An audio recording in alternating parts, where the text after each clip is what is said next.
Hello, I Lavrentiy Beria, and I would like to share my story with you. I was born on the 17th of March, 1899, in the village of Merculi in present-day Georgia, which was then part of the Russian Empire. Born into a landowning family within the Abkhazia region, my father, Pavel Huhayevich Beria, was of Mingrelian ethnic origin, a people native to Georgia and the southern Caucasus, considered distinct from other ethnicities in the region. My mother, Marta Jakali, belonged to the Jakali family, which was part of the feudal house of Dadiani in western Georgia, descended from the princes of Mingrelia. According to family members, Marta had been widowed and mothered another son before marrying my father. Together, they had 3 children. Marta was a pious woman, heavily influenced by the Georgian Orthodox Church and with strong ties within the local religious community. She endeavored to instill a belief in religion in her children. Born close to the Black Sea coast in the Abkhazia region of Georgia, I grew up as a peasant in an area largely shaped by Byzantine or Romano, Greek culture and traditions, rather than the Slavic, Russo, Turkish, and Persian culture of the neighboring regions. In addition to my stepbrother, I was said to have a biological brother born to both my parents. According to the Russian government, I had only one sister, Anna, who was deaf, as well as 2 nieces dependent upon me. This suggests that my brother had either passed away or I no longer maintained a close relationship with him. While attending high school, I studied mathematics and natural sciences. I was given the nickname detective due to my aptitude for retrieving stolen items for pupils and teachers, although I was also accused of hiding the items myself, perhaps to fool people into believing in my good nature. This displayed my ability to manipulate the emotions of others from a young age.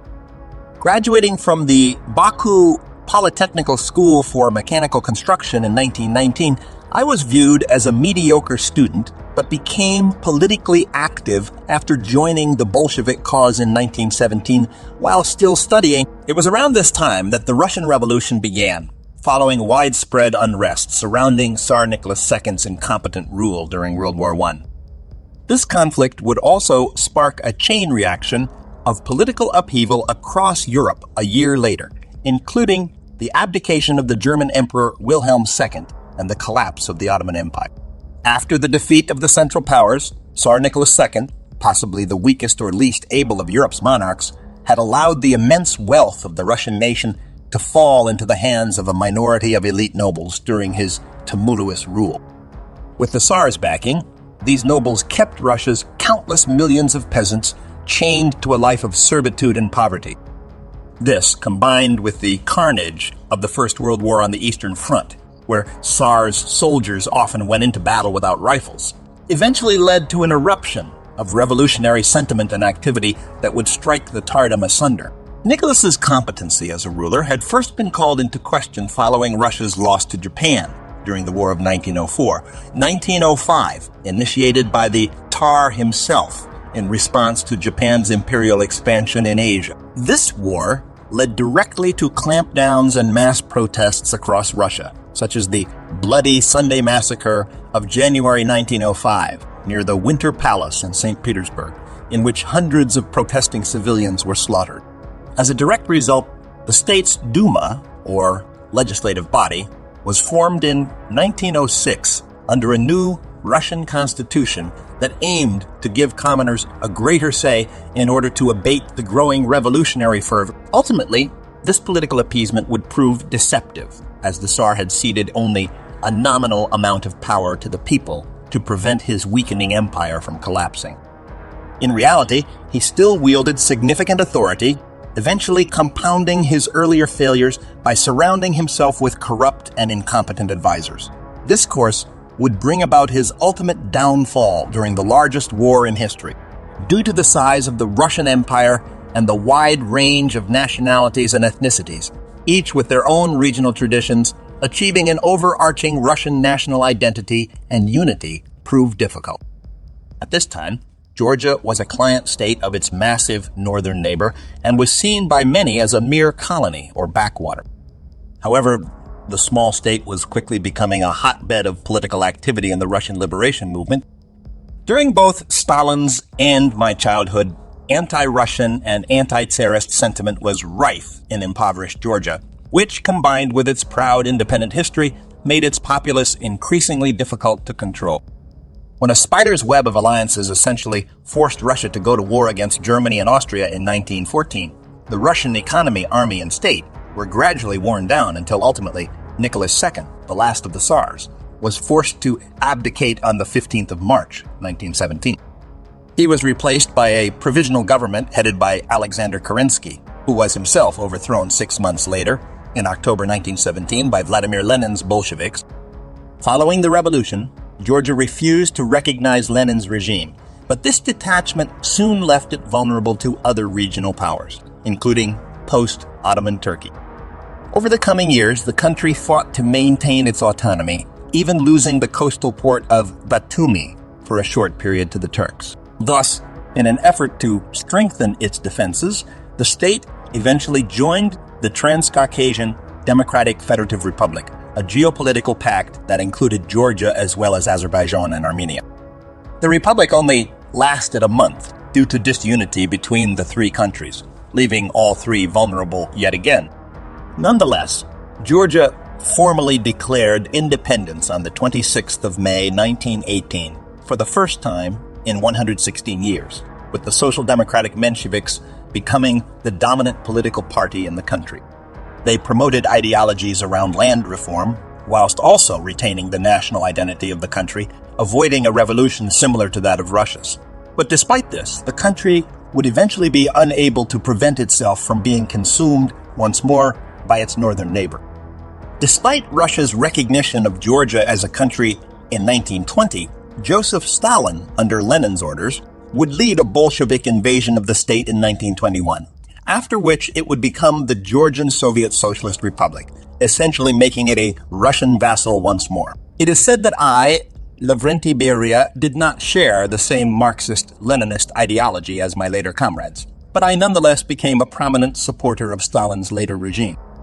Perhaps in part because Stalin and I were both raised in Georgia, something that the Russian dictator may have eventually seen as an asset, as the two of us were the only senior members of the Soviet government that hailed from Georgia. After I graduated from the Baku Polytechnical School for Mechanical Construction in 1919, I secured a position within the security service of the Azerbaijan Democratic Republic at the age of 20. The surveillance operations I carried out in this role were to mark the beginning of my ascent to power. Indeed, I was a relative latecomer to the upper echelons of the Soviet regime, as while the fate of Russia and Georgia itself were being decided by Lenin and his supporters in 1917, I was still studying at high school. I perhaps opportunistically joined the Bolshevik wing of the Russian Social Democratic Labor Party soon afterward and was particularly active as a revolutionary in both Georgia and Azerbaijan. Although I later claimed to have fought on the front lines, it was confirmed sometime later that I had in fact avoided military service while I was working for the Muslim Democratic government in Baku in 1919 during the height of the Russian Civil War. This conflict saw the remnants of the now-dead Tsar's supporters attempt and fail to remove the Bolsheviks from power. I assisted my comrades in defeating the more prominent Mensheviks within Georgia. By 1920, I was no longer working as an undercover agent, as I was assigned to the Baku Customs House, but was soon uprooted following the Bolshevik move into Azerbaijan in April of that year. As a result, I was ordered to collect intelligence within my homeland of Georgia for the Revolutionary Military Council of the Bolshevik 11th Army. Then, in May 1920, Georgia and Russia entered into a diplomatic relationship following the signing of the Treaty of Moscow, which allowed the Bolshevik Party greater access to Georgia. The two states began operations to overturn the Menshevik government within the country once and for all, leading the Red Army to take further control of the small Transcaucasian state. Georgians of all political persuasions were suspected of collaboration with the enemy, including myself. It was at this time, with the support of my contemporaries at the Bolshevik Central Committee of Azerbaijan, that I was saved from execution when I was imprisoned on charges of spying on the ruling party. Even though it was not uncommon for junior members of the Bolshevik movement to be asked to spy on their comrades, this may have confirmed my innocence in the eyes of the party. While in prison, I formed a relationship with my cellmate's niece, Nina Gigechkori, who was 17 at the time. I would elope with Nina on a train when I was eventually released, after almost being killed by my own side. I was soon arrested once again, along with the entire Georgian Bolshevik Central Committee, for spying on the Menshevik population of Georgia and for setting up secret contacts with the enemy Bolshevik politician. However, this time my punishment was mere exile rather than elimination. I was given instructions to leave the country within 3 days, but I remained in Tbilisi taking on a secret identity and working for the Soviet embassy. Unbeknownst to me, the authorities were tailing me, and after taking me into custody yet again, Bolshevik diplomats tried and failed to secure my release. In August, following more failed negotiations, political prisoners, including myself, began a hunger strike, the end of which was negotiated by the Bolsheviks after only 4.5 days, leading to my deportation from Georgia to Baku. Upon my return to Azerbaijan, I resumed my civilian studies, this time at the Baku Polytechnical Institute, focusing on architecture. However, I soon became bored with academia and took a role as administrator of affairs to the Azerbaijan Central Committee. Soon afterward, the Bolsheviks made me secretary of the Extraordinary Commission for the Expropriating of the Bourgeoisie and Improving the Lot of Workers in 1920. In this role, I stripped the wealthy of their property on behalf of the ruling party. After this, I returned to studying architecture in February 1921, but after only several weeks, I once again began working on counterintelligence operations across Transcaucasia. I was promoted to deputy head of the regional leadership of the Cheka, or Bolshevik secret police in Georgia, while still in my early 20s. This promotion could be said to be among the most important in my life, but one that would have dire and colossal ramifications for the people of the Soviet Union in the years to come. In 1921, I married Nina Gagechkori, the niece of prominent Bolshevik Sasha Gagechkori. She was the mother of my only child, Sergo Vitoria, who would later become an author. But with rumors abounding that I had kidnapped Nina, she would later have to defend me, stating that the rumors existed because we chose to marry in secret. However, despite her loyalty, I would famously later use my position to deport hundreds, if not thousands, of unwilling victims. The following year, in late 1922, Lenin and Stalin would come to disagree on the fate of the Transcaucasian state in what became known as the Georgian affair. The former suggested that Georgia, Azerbaijan, and Armenia become semi-independent within the Russian Soviet, while Stalin and I, who by now had established connections with the Soviet leadership, wished to fully incorporate our homeland under the rule of Moscow. Then, in May of 1922, Lenin suffered a stroke that left him partially paralyzed. Although he remained active politically, he was unable to run the Soviet state as he had done previously. During the latter part of that year, Joseph Stalin became the General Secretary of the Central Committee of the Communist Party, officially taking over as the new leader of the Union of Soviet Socialist Republics, USSR. Stalin's position was all but solidified when Lenin suffered a second and then a third stroke before finally dying on the 21st of January 1924. By November 1922, my wife and I had relocated to Tbilisi in Georgia, but when a resurgence of anti-Soviet activity in the country escalated, I moved to assist the Bolsheviks by arresting and often executing counter-revolutionaries. In many ways, this was the key to the Bolshevik rise to power within Russia, as they time and again exhibited total ruthlessness in the face of any opposition. Virtually every area of the Soviet Union was steadily and remorselessly exterminated, giving men like me a pathway to power in the Red regime. This led to the persecution of the Menshevik Party within Georgia in particular, who up until Stalin's rise to power had received lenient treatment due to many of them being old comrades of the Bolsheviks with close relationships with senior leaders such as Lenin. However, Stalin, unlike his former master, would tolerate no opposition, resulting in the Mensheviks being gradually purged from both the Soviet Union and Georgia, often leading to them being tortured, killed, or sent to labor camps called gulags in the Russian hinterland. In my 1923 autobiography, I stated that I had wished to return to my studies at this time, but instead continued to fight against anti-Bolshevik activists such as the Mensheviks, along with Muslim counter-revolutionaries and Turkish nationalists intent on overturning the new order through organized crime and armed uprisings, ironically, the same tactics that had been employed by the Bolsheviks themselves in the previous decade. Initially, the Cheka, or Soviet secret police, were unable to quell an uprising carried out by the Committee for the Independence of Georgia. In October 1923, mass arrests were made, but this did little to prevent further unrest. In August 1924, the rebellion resulted in the killing of up to 10,000 people, in which I displayed what would become my trademark attributes of cunning and ruthlessness. This led to my promotion to head of the secret political division of the Transcaucasian State Political Directive. Afterward, I was awarded the Order of the Red Banner for my actions, which were publicly stated as carried out in defense of the party, when in reality, I had simply ordered the execution of anyone even remotely suspected of subversion. An example of my methods and mind games came when I used carrot and stick like tactics in an effort to end the rebellion.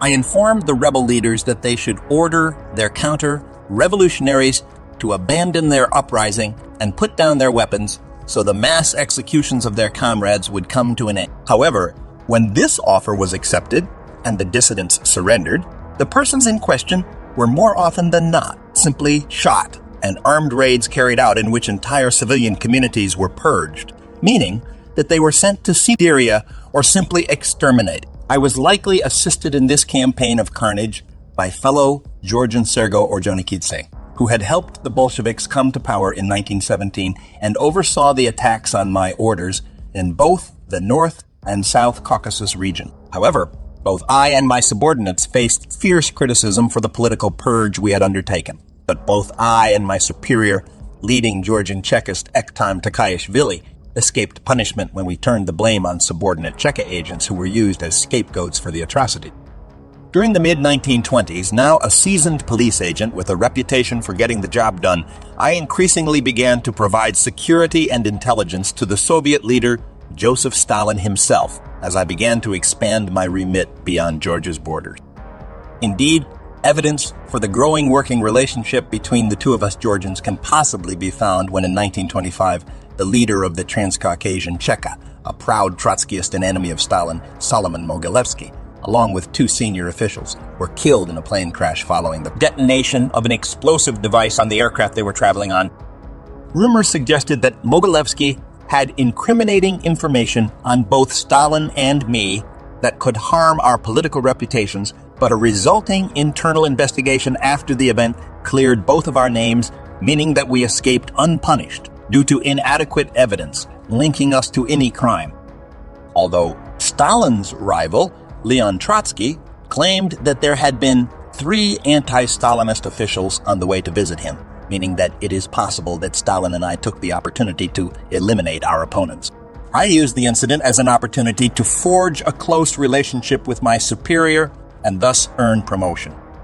Whether I was conducting covert assassinations for Stalin or not, I was nonetheless promoted soon after the incident as I joined the Joint State Political Directorate under the Council of People's Commissars of the USSR, which was effectively the Bolshevik secret police force overseeing the entire Georgian region. Over the coming months, my power grew until by 1927, almost 10 years after the Bolshevik Revolution, I was promoted once more to the Fifth Party Congress of Georgia, where I assumed a position on the Georgian Central Committee and continued to fight what was called anti-state terrorism, which essentially meant punishing national chauvinism or people expressing nationalistic sentiments that challenged Soviet rule. By virtue of my position in the police and as an intelligence agent, I had amassed considerable leverage by this time and had also forged contacts within the Kremlin itself, which is evidenced in my correspondence with the prominent Communist Party official Orjonikidze, who I passed illicit information to about possible sympathizers of Leon Trotsky, who were by this time in open conflict with the establishment following Trotsky's expulsion from the Communist Party in 1927, after which Stalin sought to eradicate his remaining supporters, once again allowing me to ingratiate myself with my superior. I was made head of the first secretary of the Central Committee of the Communist Party in 1931, a position I achieved by muscling out my competition, giving me the opportunity to keep close tabs on any information which might possibly harm me, often shutting down investigations into my increasingly corrupt and questionable activities before they could tarnish my image. It was this position within the police force that gave me a chance to fulfill my ambitions for power within Moscow. as controlling the police force essentially gave me the power of life and death over virtually the entire Russian population, making me only answerable to the Man of Steel himself. In 1932, I was promoted yet again when I was made the leader of First Secretary of the Transcaucasian Regional Committee of the All-Union Communist Party of the Bolsheviks. And soon, I was on the front page of the Zarya Vostoka newspaper in Georgia, promoting the country's collectivization policies. In these policies, private property was seized mostly by force by the state, and anyone who resisted was dealt with in typical Soviet fashion. It was during my first appearance as party chief that I blamed the previous leader, Lavrentiy for failing to carry out government orders, which heralded a wider purge of the Georgian party members. This was essentially my way of eliminating internal opposition. Shortly afterward, I once again used my newly acquired position to call out former party members for their underperforming Transcaucasian economy. And over the next 4 years, I proceeded to remove the old Bolshevik party leaders from positions of power within Georgia. I replaced the old regime with new officials sympathetic to my cause, all the while having one eye on my friend Sergo Orjonikidze's job, a man who had protected me previously in my career and who was the chief of the Transcaucasian Party. During my term, I instigated further reforms of the kolkhoz program, which entailed the collectivization of agriculture and farming communities, including the political suppression of the kulaks, who were a class of moderately affluent peasants. Along with anyone else opposing Bolshevism, I sent at least 335 kulak families into exile or worse, seizing their property in the process while setting fresh laborers to work on their land, all of whom earned equalized pay regardless of their skill set, aptitude, or diligence. It is clear that some of my objectives were achieved using devious tactics. By hook or crook, I would soon force Soviet politician Mamia Orakelashvili out of his job as the chief of the Transcaucasian Party, offering him a transfer to Moscow to take a demotion as the deputy chief of the Institute of Marxism-Leninism. After that, I assumed Orakelashvili's job and soon took control of the Georgian party leadership in 1934. I once again began overseeing the entire South Caucasus region while I continued to work on my next promotion, a move to the Kremlin in Moscow. In 1937, I was made responsible for carrying out a purge of the Georgian NKVD, when up to 17 high-ranking officials were tried and executed for being part of an underground anti-Bolshevik movement associated with Polikarp Mivani, who was responsible, in part, for the anti-Stalinist movement in Transcaucasia. Soon afterward, in 1938, no doubt impressed with my effectiveness and ruthlessness, Stalin appointed me as a deputy member of the Russian Secret Police, also known as the People's Commissariat for Internal Affairs, or later the KB, due to my meticulous planning skills and execution of government-led operations in which I crushed all opposition. After this, I played a major role in Stalin's upcoming political purge, during which approximately 40% of the party's ruling elite were killed, with only 35% of party members surviving to old age. This made my path to power all the more easy, although despite my diligence, I was at one point placed on an NKVD hit list myself. I only survived by asking for Stalin's forgiveness. Indeed, the Man of Steel notoriously kept all of his closest comrades in a state of near perpetual fear, as at any moment, Stalin could have them and their families executed on a whim. This reduced his inner circle, in most cases, to sycophants who blindly obeyed the Soviet leader's orders and dared not show the slightest inkling of initiative for fear of triggering the boss's paranoia. The Great Purge, as it is now known, did not simply involve the eradication of undesirables from the ranks of the Soviet regime. It also included the persecution of public figures such as scientists, engineers, and police officers, as well as ethnic groups such as the Bulgarians, Macedonians, Afghans, and Jews, whose identities and traditions were now seen as potential threats to the new order. Joseph Stalin and his regime were to form the Soviet Union into a true communist state. Private property, cultural differences, nationalistic sentiments, and independent thought or writing that challenged the government's policies had to be suppressed. There has been a great deal of debate during the modern era as to whether Stalin's purges of the Communist Party the Red Army, and the Soviet Union itself were more about the consolidation of personal power rather than a decision to pave the way for the formation of a truly communist state. Many modern-day communists assert that Stalin was simply a mass murdering dictator who cared more about the accumulation of power than the realization of the workers' paradise. There are others who argue, however, such as the eminent American historian Stephen Kotkin, that Joseph Stalin and his entourage were in fact true believers in communism and merely sought to bring about communism in the most swift and pragmatic manner possible. In their eyes, this justified the mass confiscation of property, the exile and execution of those deemed to be political enemies, and the collectivization of food and resources, as they thought that the Soviet Union needed to modernize rapidly to survive external threats, such as that posed by Nazi Germany. The truth concerning the reasons behind Stalin's purges is likely to be both pragmatic and ideological, as the killing of political enemies not only quashed any and all resistance to the formation of a communist state, but also helped to secure Stalin's rule as well as my own ride. This was evidenced in December of 1938 when I was made the head of the NKVD, replacing my predecessor and General Commissar Nikolai Yezhov. Through the influence of myself, Yezhov was removed from office and executed in February 1940 due to his alleged counter-revolutionary activities, which also implicated his family members and close associates. Perhaps the most high-profile killing to occur under Stalin and me was the August 1940 assassination of the Man of Steel's exiled former comrade and now arch-enemy Leon Trotsky, the architect of the Russian Revolution. Trotsky had been banished from the Soviet Union to Turkey in 1929 and later relocated with his wife to Coyoacán in Mexico City. He was attacked in his home by Spanish communist and NKVD officer Raman Mercader with an ice axe and subsequently died of his wounds. Much like Heinrich Himmler's earlier rise to power within Nazi Germany, which finally saw him gain control of all of Nazi Germany's police forces and security services by 1941. I, Lavrentiy Beria, was effectively the second most powerful man in the Soviet Union. Not only was I the head of the state police, but I had also been made deputy prime minister by Stalin. Unlike Himmler, who used his position as the master of the Third Reich's interior to undertake mass ethnic cleansing, I soon became infamous for using my position to oversee the kidnapping, rape, and torture of so-called political enemies.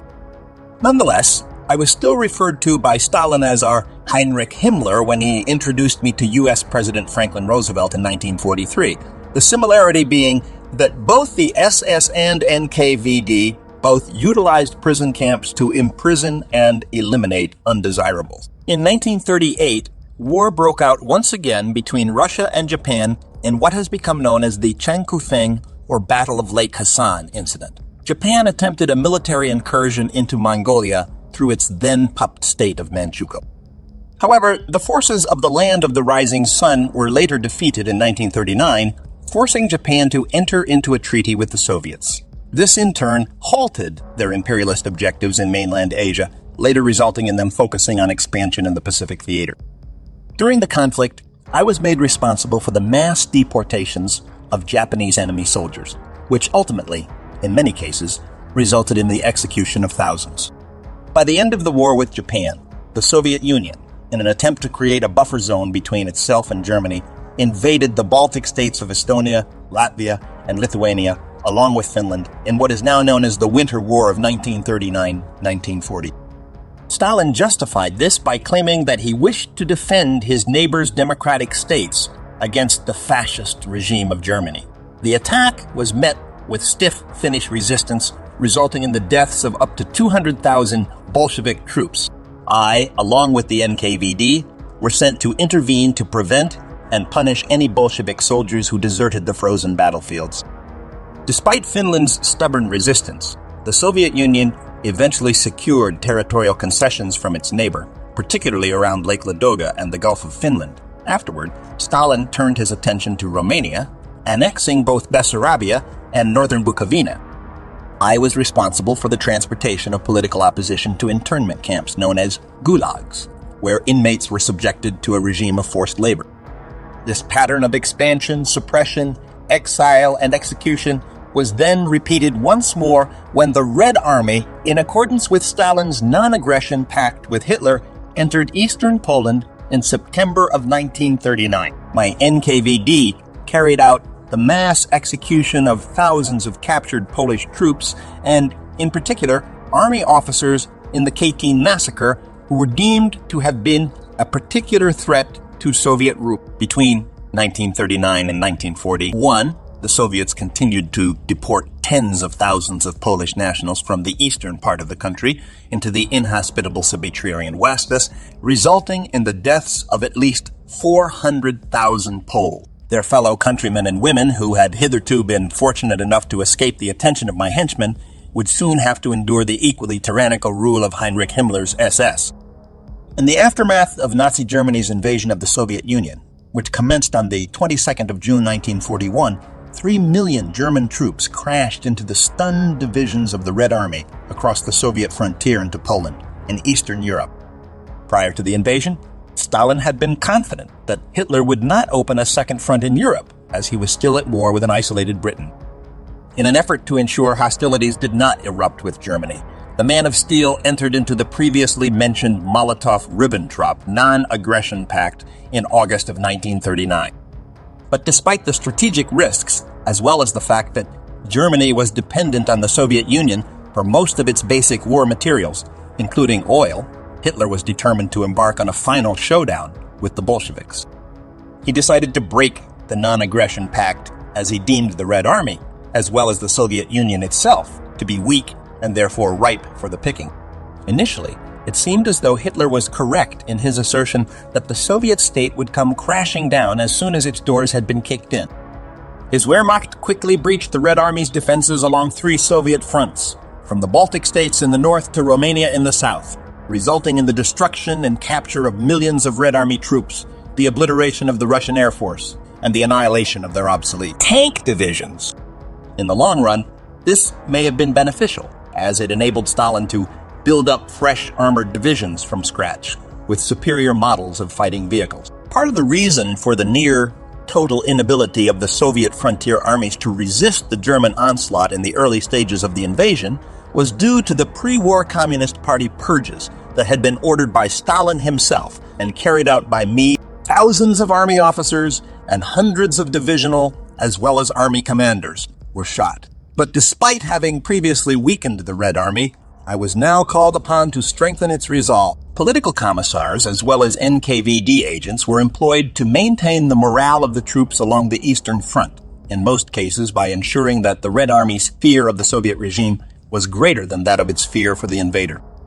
Armed with this complete ruthlessness, combined with Russia's massive size, natural resources, manpower, and industrial base, the Soviet Union was able to slow and eventually reverse the German advance. The Red Army, despite suffering colossal losses, wore down Germany's manpower, resulting in the Third Reich's string of defeats from 1942 onwards. During the very height of the war, I, as head of the NKVD, oversaw operations across the Soviet Union in various sectors such as industry. I put millions of Gulag detainees to work across the economy, especially in arms factories.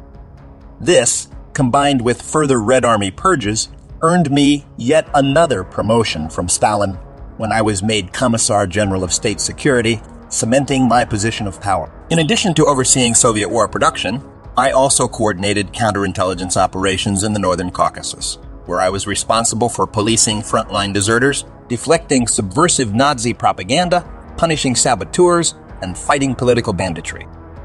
I often replaced local commanders with my own NKVD officers and persecuted ethnic groups, while also representing the State Defense Council, reporting directly to Stalin. Indeed, by the 1940s, I was constantly by my master's side, as I had become one of his closest advisors. Some suggested that I appealed to the Soviet dictator's neurotic and paranoid traits. As one of only a few people who could psychologically manipulate the Man of Steel, I pandered to his need for praise and complete subservience from his subordinates, no doubt in an effort to ensure my own survival.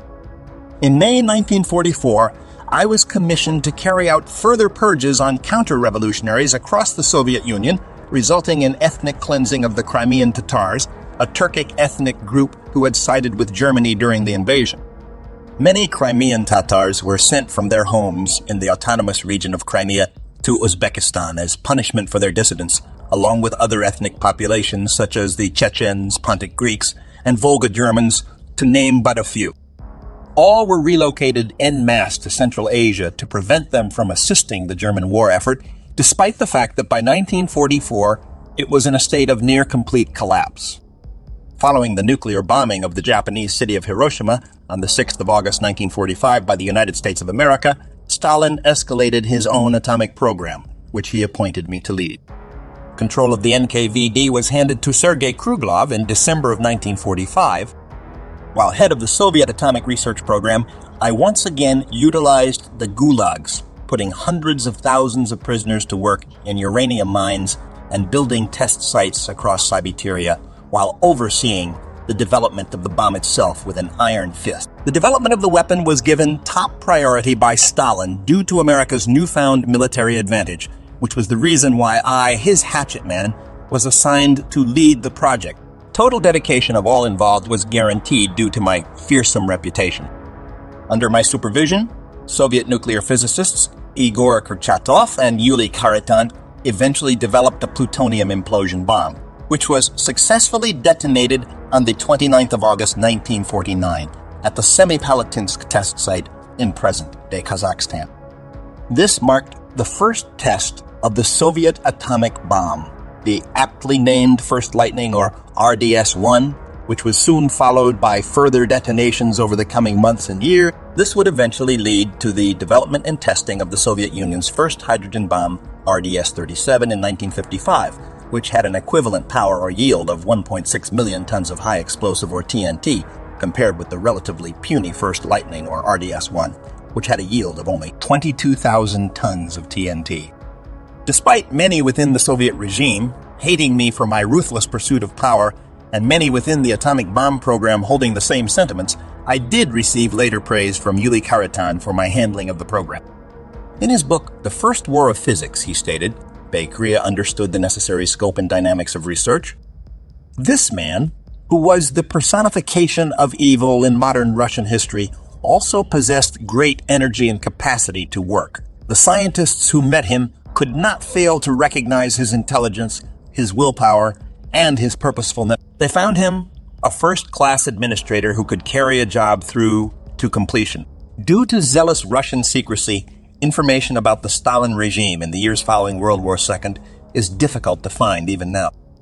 Nonetheless, one man, Milovan Dilas, a Yugoslavian communist, has given us some insight into the dynamics of the Man of Steel's inner circle in and around 1949. As Milovan Dilas described, during the meals that high-ranking party officials such as Stalin and I enjoyed, we would, in keeping with the Georgian tradition, eat greens with our hands and enjoy post-meal drinking games. We would discuss politics, philosophy, and share anecdotes or jokes. By the 1950s, the political battle to succeed Stalin had begun in earnest. The weakened dictator, whose lifetime of smoking, heavy drinking, and stress had caught up with him, failed to hold the same grip he once did on the reins of power or over his party comrades. As his health declined, he became distrustful of the medical staff and doctors who were sent to treat him, often having them imprisoned. Indeed, Stalin's paranoia also extended to his closest advisors, and he even grew skeptical of me, but was too weak and frail to investigate further or to have me removed from office. On the 1st of March 1953, Stalin was found semi-conscious on the floor of his dacha near Kuntsevo, having suffered a massive cerebral hemorrhage. Accounts state that upon hearing of my master's impending demise, I showed delight, but was also seen kissing Stalin's hand as he lay on his deathbed whenever he showed any sign of consciousness. Finally, the Man of Steel, who had shaped the Soviet Union into the most powerful dictatorship in human history, died on the 5th of March 1953, leaving me in prime position to replace him as boss. Before his death, Stalin had been planning another purge with my help, which would, if it had come to pass, have seen the executions of some of the Soviet Union's highest-ranking officials, such as Vyacheslav Molotov. Upon the boss's death, I claimed to have poisoned Stalin myself in an effort to save my comrades from execution, as I perhaps knew I myself was in the firing line. Upon Stalin's death, I became deputy premier of the Soviet Union and head of the Ministry of Internal Affairs, making me the second most powerful individual in Russia behind Prime Minister Georgy Malenkov. But despite positioning myself to become supreme leader, I was unable to seize power, as many believed I wished to do over the coming months, no doubt fearing another terror-driven dictatorship like that of Stalin's collective leadership was reinstated, which prevented me from acting independently. Finally, following a coup by Nikita Khrushchev, I was arrested in June of 1953 and indicted on terror charges related to my purge of the Communist Party in 1941 and my attempt to strike a peace deal with Hitler after attempting to allow the German military to occupy the Caucasus region of the Middle East. And 6 months after my arrest, I was shot despite all my merits and a request for leniency.